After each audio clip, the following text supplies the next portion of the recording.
Big yashar koach to everyone. Parashat Vayechi, page 293. David will tell you I always prefer, in a way, small class. It's the quality, it's not the quantity. People can study deeper and can ask more questions. To start with a George or Georg Ivanovich Gurdjieff. I'm sure that some of you are familiar with the Gurdjieff teaching. And I'm not going to ask you how many of you familiar with Gurdjieff teaching. But I can say that Gurdjieff's teaching influenced the world leaders. You can read the background of so many leaders, including almost current days leaders who based their writings, teachings, and more based on Gurdjieff. It's a Gurdjieff.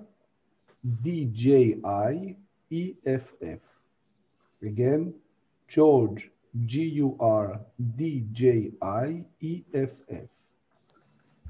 Georg Ivanovich Gurdjieff is a Russian scholar, philosopher, who lived between 1866 to early 19th century, October 1949. He was a mystic, spiritual leader, philosopher, composer, and he, according to many scholars, Gurdjieff taught the most humans subject of consciousness, understanding hypnotherapy, understanding the mind.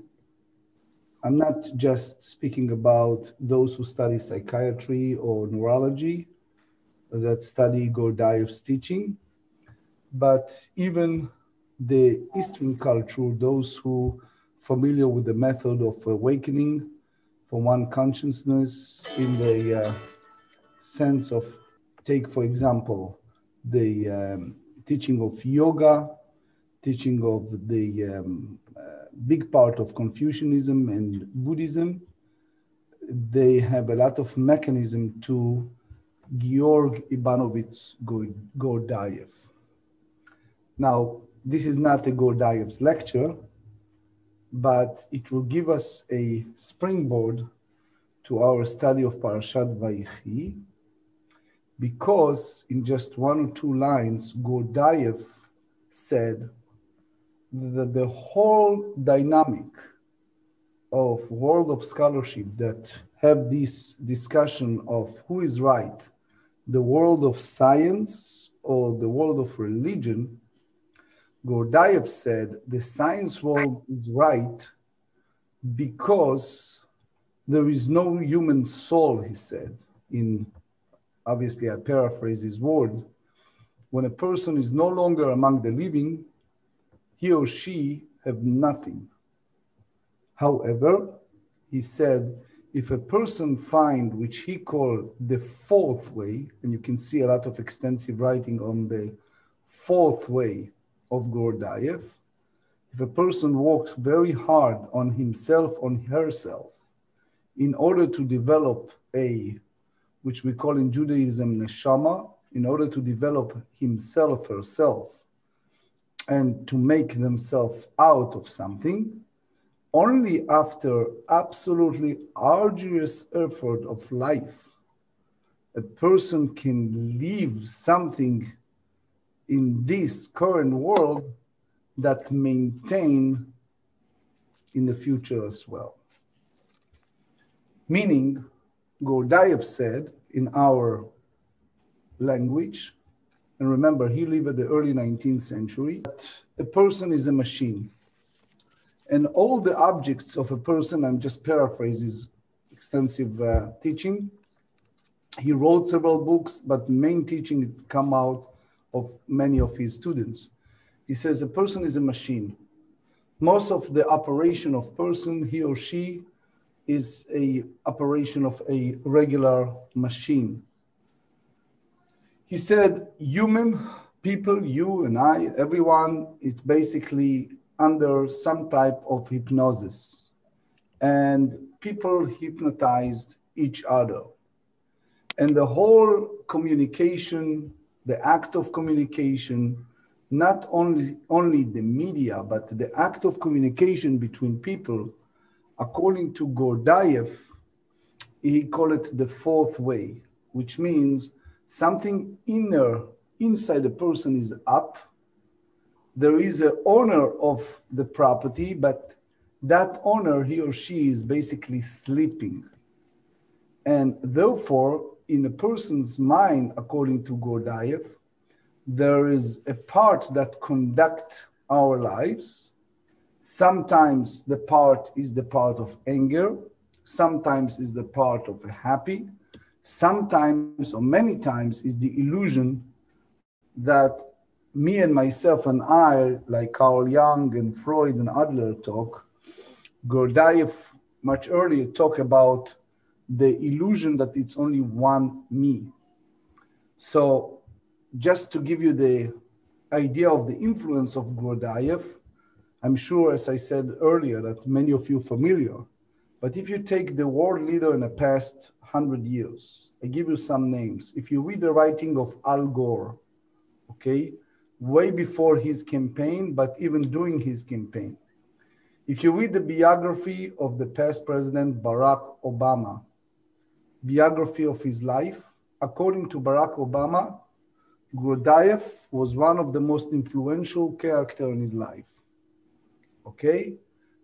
In the writing of the Mahatma Gandhi, okay, it's a lot of extensive ideas that he based on Gurdjieff. And the opposite side, unfortunately, if you read the propaganda of Goebbels, the well-known Nazi that wrote extensively the propaganda of the Nazi Germany, he used Gurdjieff as well. So Gurdjieff's teaching can be taken in many ways. You can read it in Herzl, Theodor Herzl, mentioned several times Gurdjieff, and you can see in Angela Merkel in Germany, her extensive writings, and in her writing, she mentioned constantly Gurdjieff.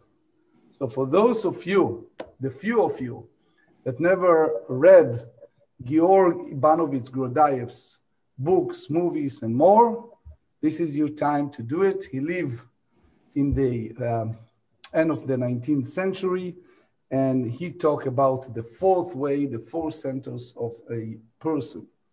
So what did he say in a very short? He said, number one, in order to wake up, a person needs to understand that he or she is sleeping. If you're not aware that you're sleeping, you don't know that you're in a state of just a total automatic. And he says, most of the people, it's a living dead, meaning they identify themselves as everything is an automatic machine. You watch in China, the stunts of millions or tens of millions people walking, it's like automatic. People have the automatic. They wake up, they go to work, they finish. It's like very much machinery. But if a person be able to work on himself, on herself, not to be prejudiced, and not to be influenced by all the enculturation and background, which help a person to sleep, that can be an opportunity for change for better. Gurdjieff hold that a negative emotions is not a response to reality, like a positive emotions. He hold that the positive emotion is a response to reality. Negative emotion is really the foundation, the oxygen of the sleep. Again, negative emotion is the oxygen of the sleep. To be practical, if you take someone who's expert in sports or in a certain Krav Maga, Tai Chi, judo, karate, right? That person, he or she, needs to understand the body. Many times they misconstrue the body, and therefore they can ruin themselves by misunderstanding themselves. As I said, he wrote several books. The key teaching of Gurdjieff was based on his students. There is a movie about him. The search, I tried to translate it from Hebrew, Chipush Achar Mufla, the search after the wandering, I think. But anyway, one of his well-known students was Peter Manovitz Spensky, and Spensky wrote a lot of books based on his teacher Gurdjieff. So Parashat Vayechi, it's called the life of Jacob. But if you examine the Parsha, it's dealing with the death of Jacob, the same as death of Joseph. So what's the connection? Gurdjieff said that the person can be born, but in order for a person to be born for real life, he or she first need to die, and in order to die, they need to wake up. Let me repeat and understand Gurdjieff and understanding the Parsha. Because in the Parsha, in the biblical chapter of this week, you see how Jacob, before he's no longer among the living, he get together his 12 sons and he gave different blessings and different instructions to each of his children. And he also blessed his 2 grandsons, the 2 sons of Joseph.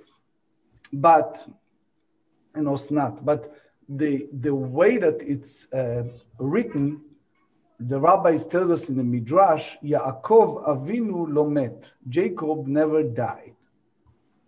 Obviously, our rabbis tells us that when you make a statement that Jacob never died, it means even we never have the opportunity, the privilege to see him in person, his teaching, his influence, and his life experiences, for good or bad, can teach us something important.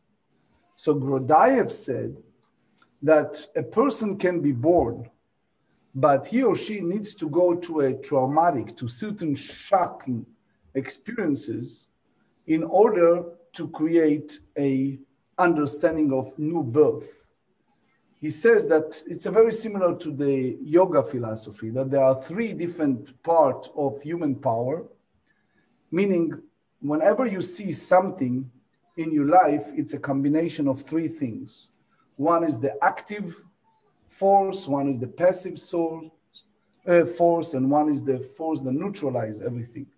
So he holds that since most of the people in the world are totally hypnotized, and they are connected either toward the media tool, modern days, or the past days, the influence by someone is like machines that they don't think for themselves.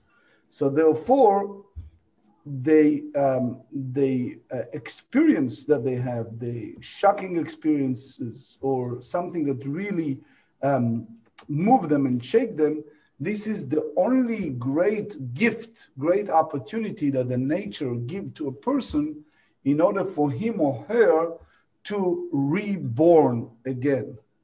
So again, if a person set up a goal and objectives and something else happened, he holds that that's very healthy, which means in order to move from the total mechanical state of mind and from all the past and all the experiences, all the things that the person live, and he or she understand that the life is not life of full truth, and that way you can see mechanism in Buddhism, Confucianism, and yoga teaching. He says if a person have this understanding of himself, of herself, that they not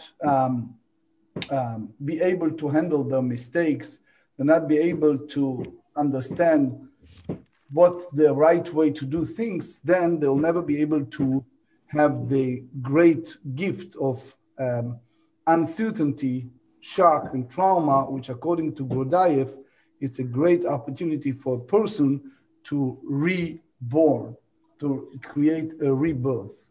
So in short, what happened is life give a person a chance, according to Gurdjieff, to be reborn, rebirth, but in order to be born, he or she need to die first, and he's not speaking about physical death. And then they understand it, but in order to die, they need to wake up. They need to have such a trauma and shocks in their lives that help them to wake up. Okay? Now, here is in our parasha, page 293, you see the story of Jacob. The Torah tells us that Jacob lived 17 years of his life in Egypt, and altogether was 147 years. So the simple understanding, literal understanding of our rabbis, it tells us that it was a new experiences, a new understanding of life of Jacob. It was a Jacob on the early stage of his life, struggle with the Esau, struggle of living away his parents' house, struggle with Laban, struggle with a lot of ancient Jacob. Then it was, you can call it physical or spiritual struggle with the angel, which again, the rabbis, most of them hold that it wasn't physical angel, but it was a struggle of the highest being. And when he was able to overcome that, a new name bestowed on him, which again, we need to understand what does that mean, having a new name. It's a really godly entity came in and says, hi, your new name is Israel, or something else happened. But be as it may, okay, it was a new entity that it's called Israel. We are called the children of Israel. We'll be able to overcome all the challenges. Even when Jacob was totally lonely, he was able to overcome the angel of God. He was overcome Esau. He was able to overcome a lot of things. But then, as much as Israel, Jacob was the greatest of the greatest, something shook him. The sudden loss of Joseph, meaning things didn't shook him up when he's 22 years out of his parents' house. Things not shook him up so badly when he have a conflict with Laban. Even you can argue and you say the death of his beloved wife Rachel, so young at the age of 32, it's a shock. You know, it's a shock to see Esau. It's a shock to hear that his daughter Dinah was raped, right? It's a lot of shock to hear that his two sons wipe out the entire city of Shem. It's a lot of trauma. It's a lot of shocking life, unexpected life information. But what really created in our language a new Jacob, Israel, or Jacob Israel, or whatever you name him, it's a new person. Those 17 years in Egypt is new reality. He mourned over the loss of Joseph. He thought that he's gone. And at that time, Rashi and others tells us that he's no longer the, we call it Ruach HaKodesh, like the divine spirit, depart in part from him, which means he was not able to see, to foresee, or to prophesize, to prognosticate things the way he was able when he was in a good mood and a good spirit. Later in life, when he reached Egypt, now the Torah said, Viyechi Yaakov. Now Jacob really lived life. So the reading of Gurdjieff is not Jewish. I'm just using it as a understanding. It means new birth of Jacob, new reality, new person happens to him when he saw Joseph, when he's now in new land of Egypt. And you can summarize, and he said, yes, he lived 17 years, a real good life, seeing the kinderlach, seeing the children and the grandchildren, and everyone is in order, right? And altogether is 147 years. Now, I must say that way, way, way before Gurdjieff, it was obviously the teaching of the Rambam. You can see in the Guide for the Perplexed a lot of points that you can say that Gurdjieff was at least, if not based, so at least there are foundation there. You can see that the old Jewish teaching have a lot of stuff, old Islamic teaching and even Christian teaching have a lot of points from there. But as I said, Gurdjieff's teaching influences the world that you see the world leaders to this very day, numerous of them. You always read their biography or reads their books, and you see they keep quoting Gurdjieff constantly. So obviously, it's a lot to do with us to this very day. The whole point of a person to see his or her new reality of life, which he called it the fourth way. Here in the Parsha, he called his son Joseph, and he said, take an oath. In those days, that's the way to make a commitment.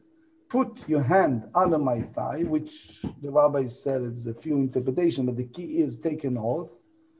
I want you to bury me in the land of Israel.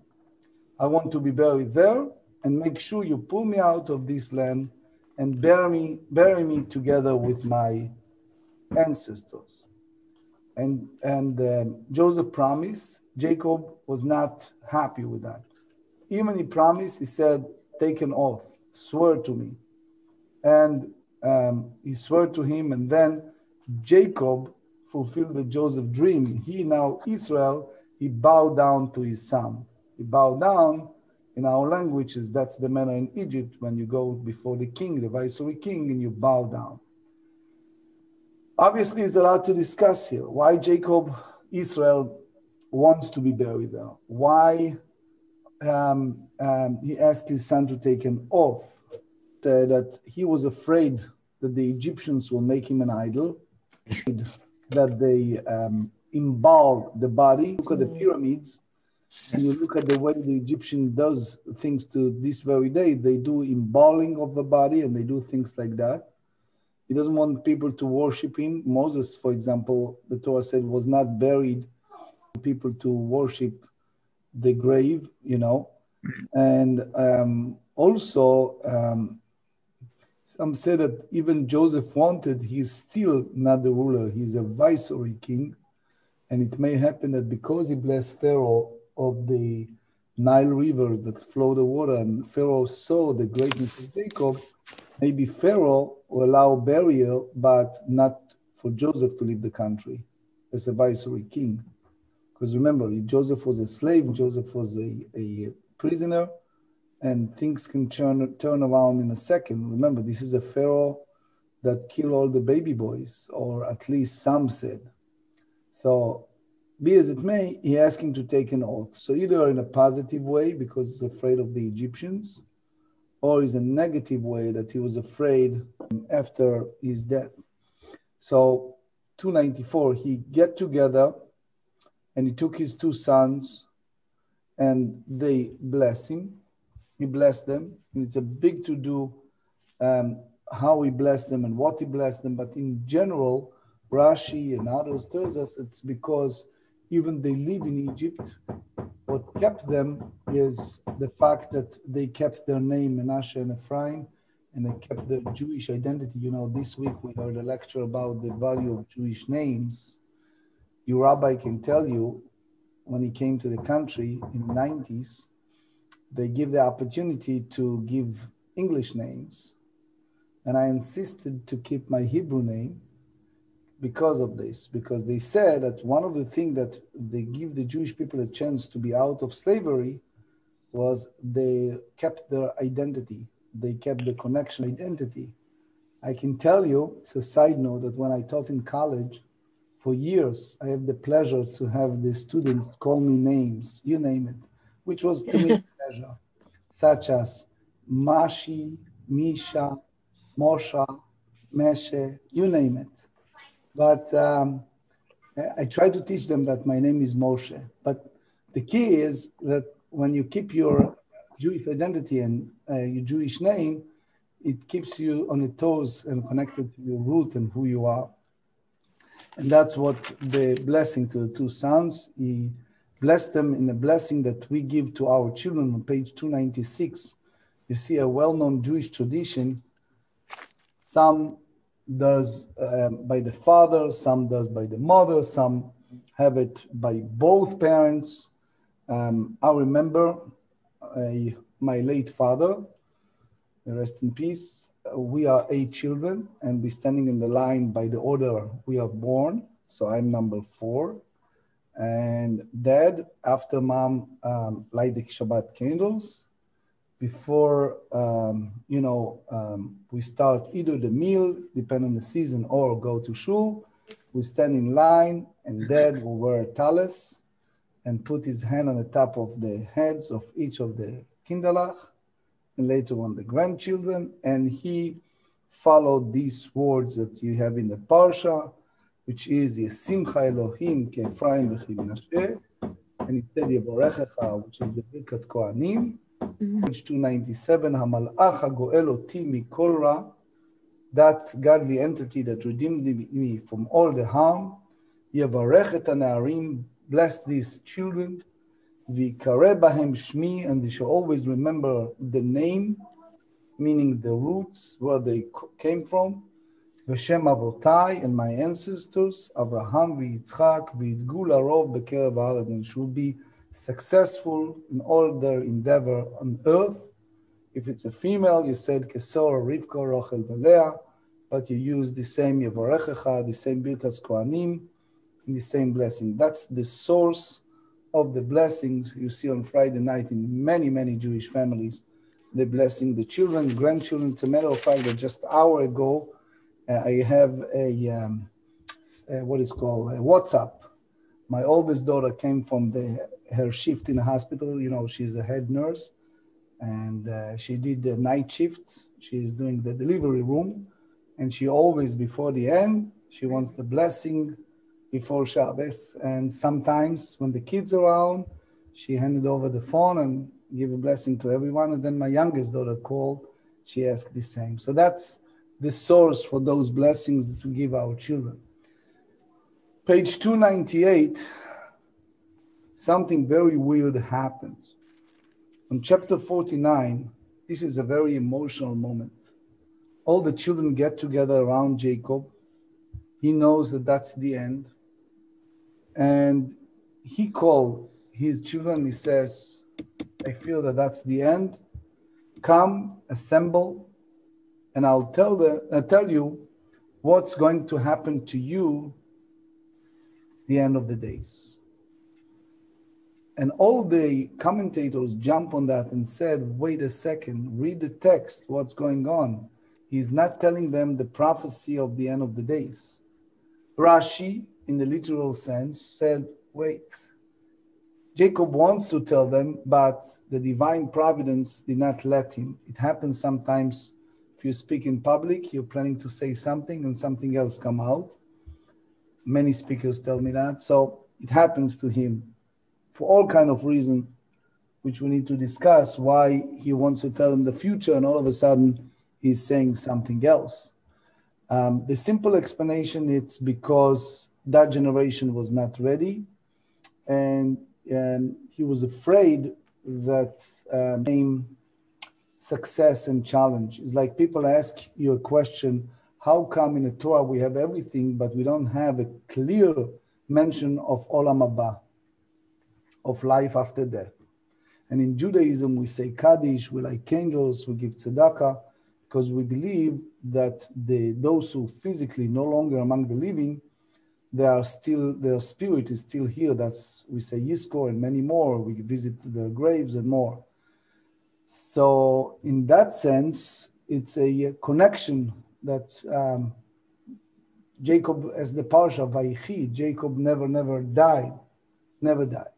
So he felt, if I'm going to tell them everything, then the challenge will not be the same. If you tell people the source of those who die and came back, then to overcome Yetzer Hara, the evil inclination that the peoples have, it will not be the same challenge.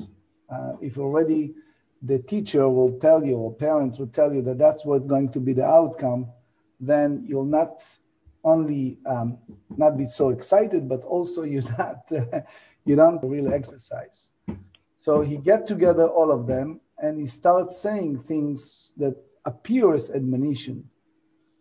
But obviously the rabbis work hard to tell us that it's not an admonition, it's just a direction.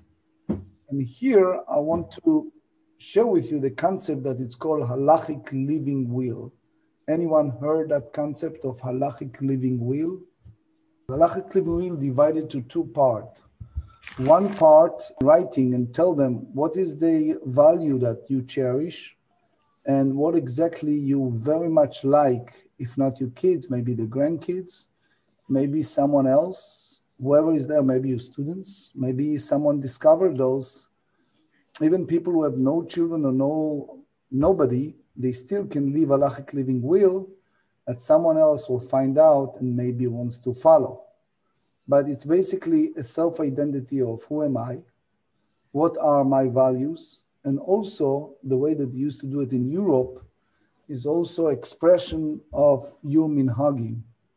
Minhagim meaning there is a lot of things in Judaism that, like in a college, they tell you a lot of things you learn in the real world that we cannot teach you here.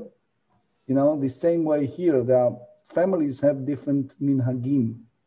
Just an example, there are families, you go to Japan, you see that the taking of the shoes when they walk in their houses, right? That believes that since mourners used to wearing it used to be a barefoot as an act of mourning, therefore one should not walk in their apartment house barefoot. Now, is that halacha? No. Is that written in the Torah on rabbinic writing? No. But there are some families that observe it. So a person can write, in my family, that's the way I conduct myself. And I really like to see my future children, grandchildren, or whatever students do that. Doesn't mean that they do it. But it was, for example, at the 10th century, great rabbi in Europe, whose name is Rabbi Yehuda Hasid, very famous. And he wrote 2 books that it's called The Will of Rabbi Yehuda Hasid. A lot of Eastern European minhagim that have some foundations, such as women shall not do work on Rosh Chodesh or Hanukkah, such as not to eat certain meat in a certain time, all kind of ideas that they come, that it's not based on any a Torah teaching or even rabbinic teaching. So that's one point. Another point, which is what to do in case something, God forbid, happens. Unfortunately, in my almost 25 years, there are people who involve, God forbid, with sudden accident or all kind of life circumstance, and they have no clue. The people who attend to them have no clue what to do because they never left a clear direction. They want to be resuscitated. They don't want to be resuscitated. They want to have a ventilation. They don't want to have a respirator. They want to try this. They didn't leave a very clear direction. Now you can argue some of the directions are against Jewish law, and this is a question for rabbis to answer because, for example, as you know, in very general terms, Jacob here, get together his sons, and most of the rabbis said it's out of love. He just displayed to them their trait, their, like Shimon and Levi on page 300, their temperaments, their traits, the way that they behave in the past.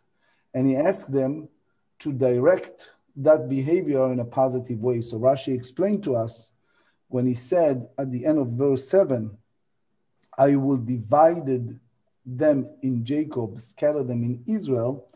He blessed Shimon tribe, Simon, to be a teacher of young children so they can hold their quick anger to discipline the children to study better. Levites, again, people with temper, instead of killing the whole city of Shechem, they are the tax collectors in the temple. So again, the blessing Jacob gave them is to use their trait in the positive way, to be really cognitive and understand, as we mentioned Gurdjieff earlier. One of the ways for a person to be up and not to sleep is if you don't understand yourself, then you have a problem. But if you understand the weak points, like Shimon and Levi, how quickly they get angry, and they are right, their sister was raped. But from that point to circumcise the entire city and wipe out the entire city, you can argue if it's right or wrong, but it's for sure, at least in part, using a vendetta or tremendous anger in express of murdering people. Now, I'm not out to criticize or to say bad or good about them. But I'm saying that the commentators tells us using a trait in a positive way can be a blessing. So if Shimon uses trait to teach children and discipline them, or Levi uses trait to collect tax for the temple, so using your personality and trait positively, that's the blessing that Jacob advised, guide them as a halachic living will to his children. Judah, he recognized that he had the trait of leadership. When the story of Tamar took place several weeks ago, and she came out with all the signs, he can easily get away with that, but instead he stood up and he said, I was wrong, she's right, these babies are mine. And therefore, that's the trait of leaders. Leaders make mistakes. Leaders, the beauty of them is a human, including Moses, is to stand up and to say, I'm sorry, I made a mistake. We do not believe in saint, and we do not believe in a human, in a sense of being the divine. Human are human, and people are entitled, and they make mistakes, and we all make mistakes. But making a leader is the fact that they have the honesty and bravery to stand there and be and admitted that he was wrong. On page 302, and again, it's a very heavy parasha, we're dealing with Issachar and Zvulun. The Issachar and Zvulun are interconnected not just here. Also, you see it at the end of Deuteronomy, when Moses blessed the tribes, that's already the descendants, he put together Issachar and Zvulun. Who's born first? So you can say that Issachar was first. But since the rabbi says that Issachar and Zvulun, it's a deal. What is the deal here? Zvulun was very good businessmen, people. That's their trait. And Jacob blessed them that they will be the seashore people, meaning the people who does a business adventure of a retail, buying and selling international. In those days was shipping, product, joint venture, barters, import-export, and things like that. So his success is based on Yisachar, which means the deal is many times you see in the yeshiva world written in the plaque, this man hold all his life Yisachar Zvulun trait, meaning Zvulun is the one who goes to business and he take part of his income and he support Yisachar, who is the one who study, and therefore they'll be able, which the rabbis believe strongly in the partnership, not that just here, but also in the afterlife, in the Olam Haba, in the world to come, because they are partners, they're taking a partnership not only in the survival of Yisachar, but also in the future of the Zvulun. And if you turn for a second to page 1206 and 1207, you see it again, that they put here the Zvulun and Yisachar. Even by the birth order, Yisachar is older, but the blessings come first to Zvulun. Moses said, rejoice, O Zvulun, in your journey, and Yisachar in your tent. Meaning there is a rabbinic writing, extensive rabbinic writing, that the sponsorship of studies is based on Zvulun Yisachar. You go to your business, and the other brother, sister, they sit and study, and you have here the sponsorship.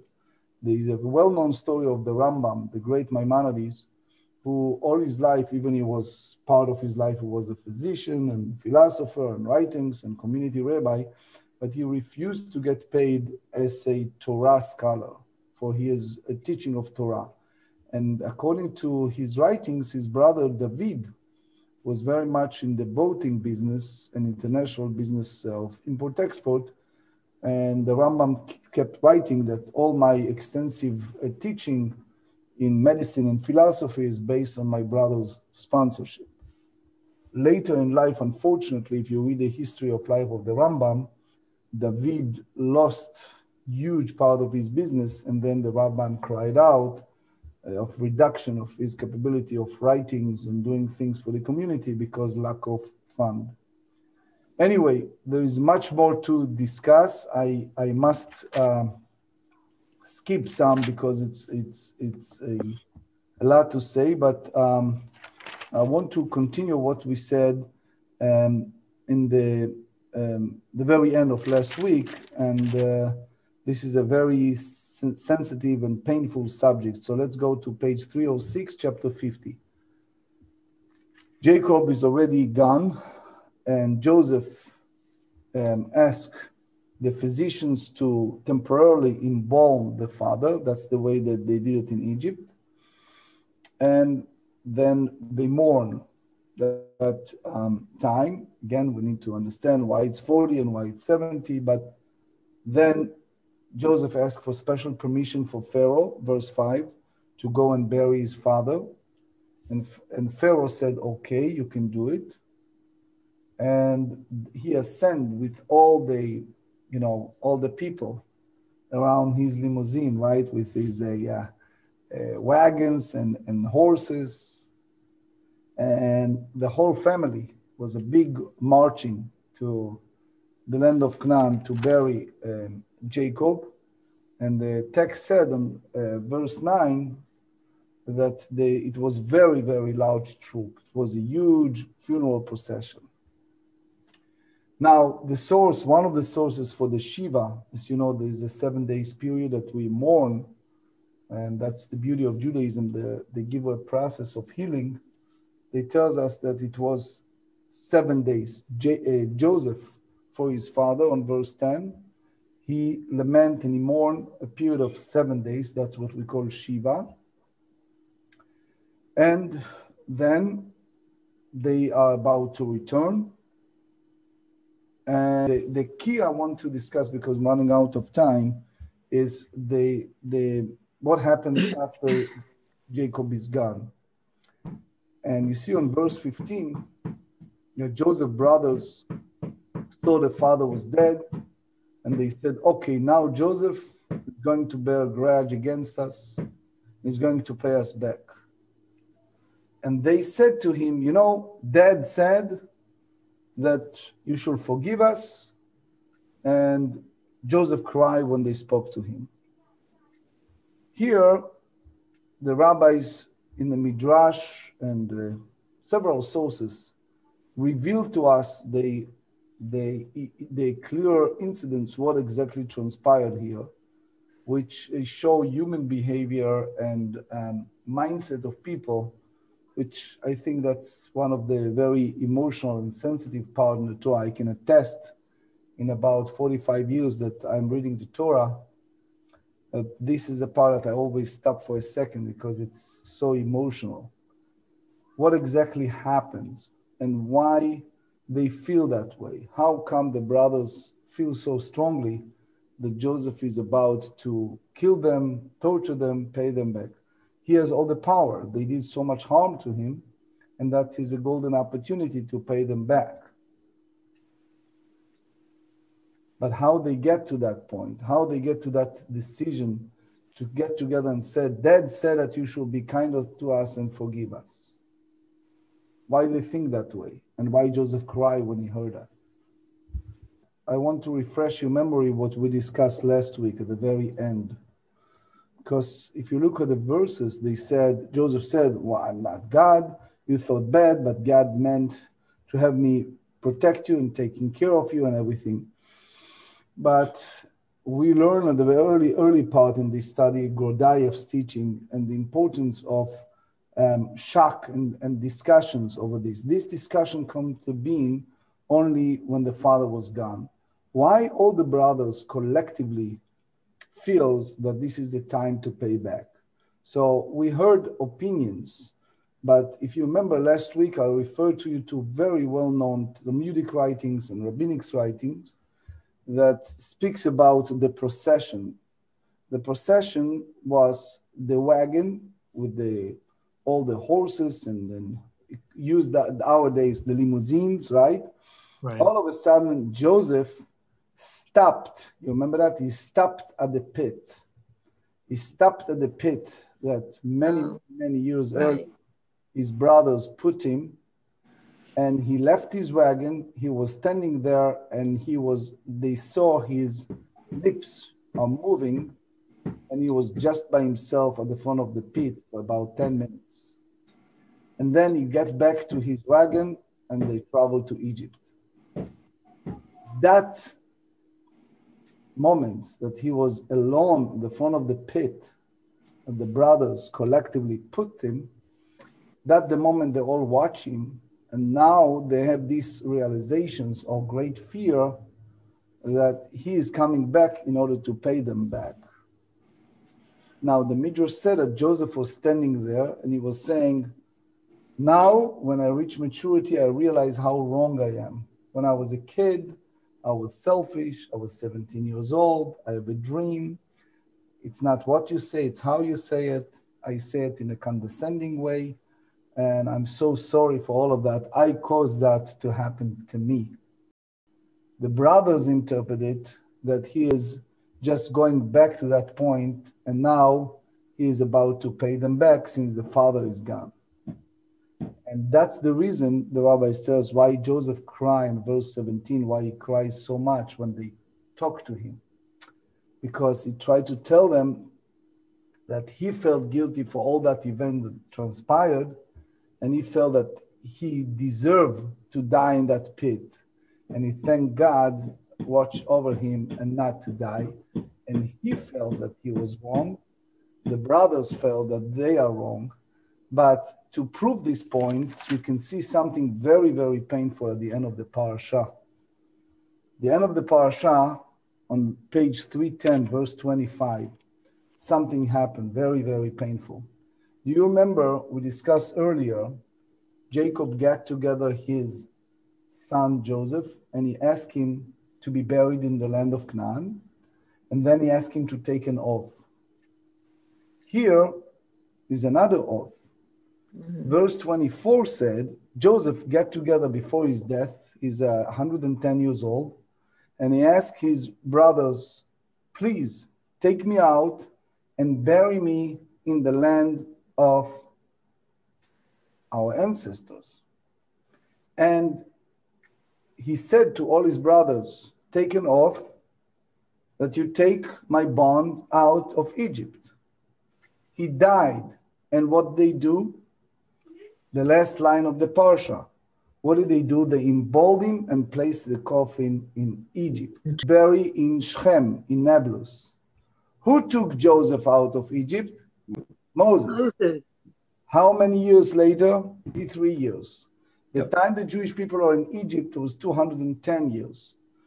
To make long story short, it was way, way, way after all the brothers are gone. And you see on page 400, verse 19, that Joseph, and he's a leader of several million people, but he himself, no assistant, he himself, Vayikach Moshe, Moses took with him the bond of Joseph, whatever left after the embalming, because he heard from his ancestors many years earlier that it was oath made for the children of Israel saying, when you be out, take me out. And then not even Moses. Later, generation later, when they carried Joshua and others to the land of Israel, the Tanakh said that they bury him in Shechem. So you have here a debate and discussion among the rabbis, how come the brothers gave an oath and never followed? Some are positive and said they couldn't leave the country. Others said that the bad feeling remains if so many years later, Moses did justice by taking Joseph's bond to be buried in the land of Israel. So as you see, my dear friends, we learn a lot today, but I think the key is the way that the Parsha and each Chumash ended by saying, Chazak, Chazak, be strong and strengthen each other. We are the first day of the 2021, the new secular year. I want to wish everyone good health, liberty, and a year that we all understand that we are the children of God, and therefore we have to be very respectful to each other and help each other to live in the good world and to reach the goal of tikkun olam, to repair the world and make the world a better place to live. Thank you very much.